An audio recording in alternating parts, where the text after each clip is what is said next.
Greetings and welcome to phase 3 of the video series, in which we first build a little Champ 5F1 chassis from scrap parts, then build a cabinet to house it, and now the third and final stage where we will cover the cabinet with Tolex or Leatherette. Now it's time to completely disassemble the amplifier and prepare the cabinet for covering. Now, after successfully removing all the metal and leather parts from the amplifier, we're left with 3 separate pieces here that will have to be covered, and each presents its own special challenge. By far the easiest part to cover is the back door, and I'd like to start there so that we can kind of get our technique started off with a fairly simple challenge. Also, it's assumed that all the sanding's been done. Every curvature and surface is prepared just like you would prepare it for painting, where it has to be absolutely smooth and flat. Actually, just because we're covering with leather instead of paint doesn't matter. Any imperfections will show. So you have to really carefully prepare the surface. Then we have to gather together the materials and tools we're going to use. First off, these are straight razor blades. Really, they're probably about the best for our purposes, but I also use a big utility knife like this and X-Acto knives, knife blades if you have them.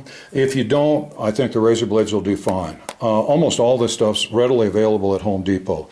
Number 2, say about a 2-inch, I guess you could probably use a 3-inch wide throwaway 59-cent brush, because believe me, you're never going to be able to use it again after this. A roller. Could be wider than this. This is just one I've had. I think it's a linoleum roller. I've had that for years. Some super glue, either the kind of watery one or the gel or both. Some putty knives, narrow and wide, for reasons that you will see later when we do the actual main cabinet.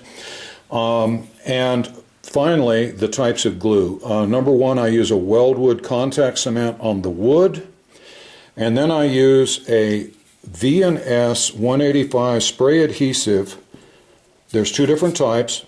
Notice they cleverly transpose the numbers.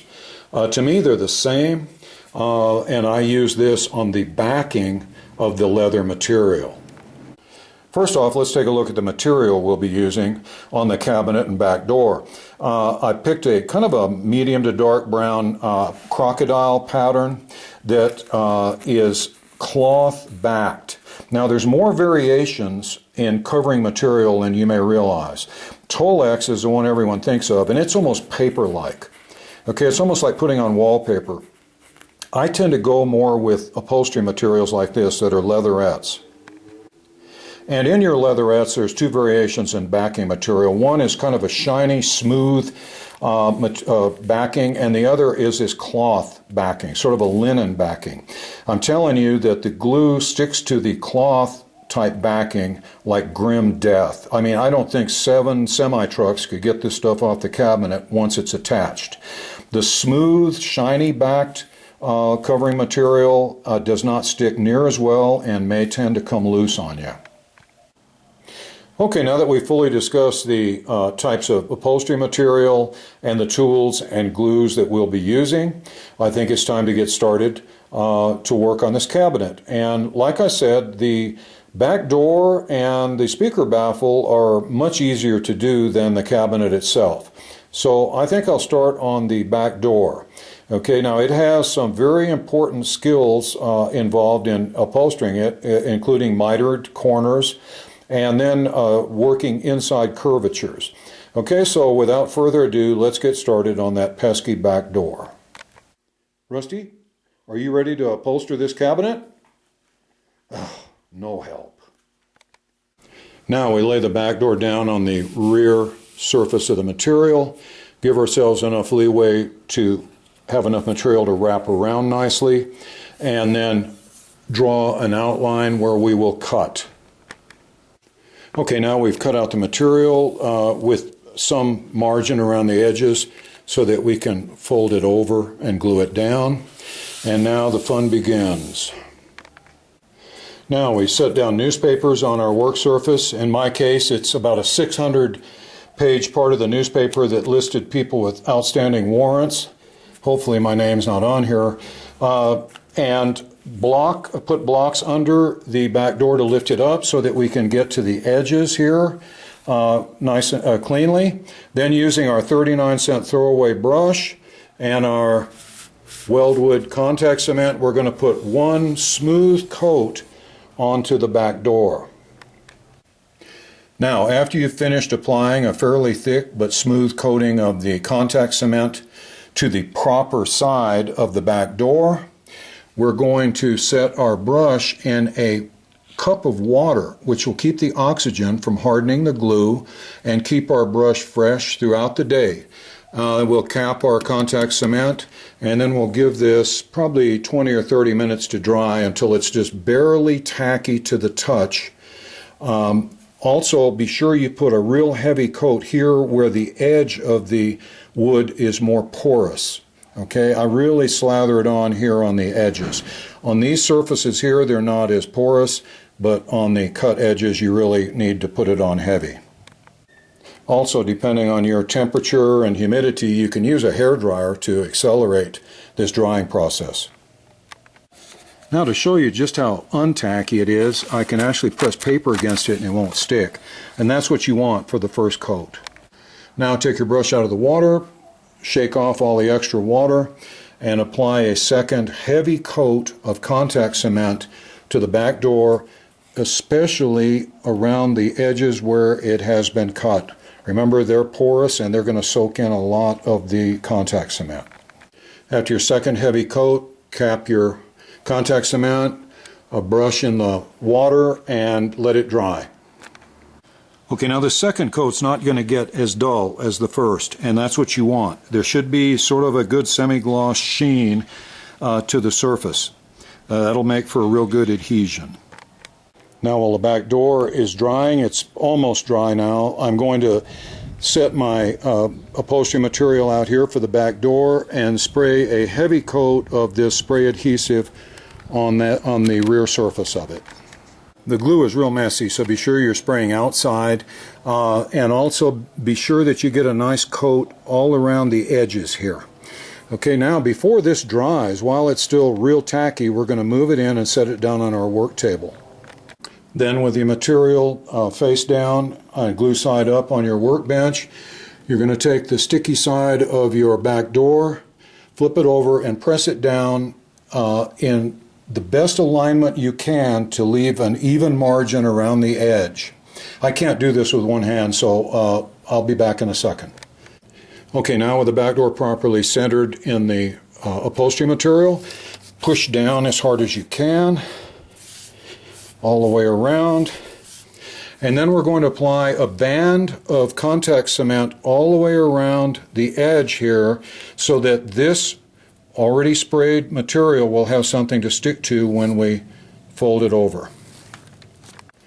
Now, after you've applied 2 heavy coats of the contact cement in all the areas where the cloth is going to fold over, cap your glue, brush in the water, let it dry until it's a little tacky. Now, once the glue is set up properly, you pull as hard as you can and wrap the side around the back door and press it down on the back of the back door as smoothly as possible. Now, and this is a little tricky but very important, take a fresh sharp razor blade, cut along the edge and down the side so that the leather material lays like that. Then, using your razor blade, cut this piece away, and as you can see, after I've done the other side, I'm going to lift this up and fold it over just like I did this one. Now do this same procedure to all 4 corners. Once all 4 corners are done, then fold the bottom up, pulling as tight and as hard as you can to take any slack out of it. and lay it down flat. And you're going to have an overlap here and here, but we're going to take care of that in just a second. Now where you have this overlap, you set your ruler down from the corner of the back door to this right angle intersection here, and then cut with your razor blade through both layers of material. Peel off the upper piece, and then lift the material up, pull out the lower triangle, the one that's against the wood, lay the top piece back, and you will have a perfectly mitered corner. Do this to all four corners. Which brings us now to this situation, and just like we did on the outside corners, we're going to cut along here, and we're going to cut down and end up with this type of situation. Okay, now we've mastered the miter corners, it's time to do a curvature. And what we're going to do here now is take a razor blade and pick some spot out here at a point, and then cut diagonally to that point. We'll start our cuts, the width of the plywood is what, 1/2 inch, so we'll start our cuts 1/2 inch away from the edge of the plywood so that the cut will not show. Now I'm going to end up with some V cuts here, and the cut starts a little over 1/2 inch from the edge of the wood, so that this uncut part here will cover in here and you won't see any cuts. Also at the bottom, take your razor blade and cut off the flaps that were protruding from each of these pieces. Then we fold the side over, pulling hard,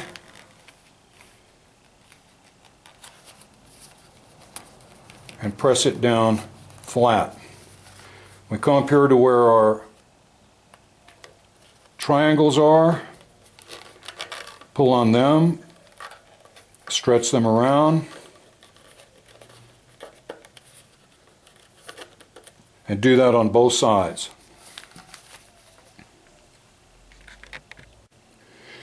Next, we'll do a miter corner right here, and we're going to draw a line where we cut vertically so that these pieces don't overlap. Okay, I've cut diagonally. Take away the triangle, lift up, take away the bottom triangle, and then this lays down perfectly flat. Then I'm going to run a line up here to eliminate this overlap. Okay, I cut, top piece comes off, and it lays down perfectly. Just to really make it flat, go over it with your linoleum roller, and the back here looks almost as good as the front's going to look. Also, cut the tips off of the triangles where they overlap the leather so that there's no overlapping. Now use your linoleum roller to go all the way around, and I'm doing it lightly here. Normally you push down about as hard as you can. Okay, and press that down, then flip it over. Notice it looks just about perfect. And do the linoleum roller over the entire surface of the back. And be sure to roller your edges all the way around. Then, working from the rear of the door, find the holes, and using an awl that you've heated with a propane torch, run it through the holes and melt them so they're nice and clean. You'll thank me for this. If you don't and you snag the material with a screw, it can really make a mess.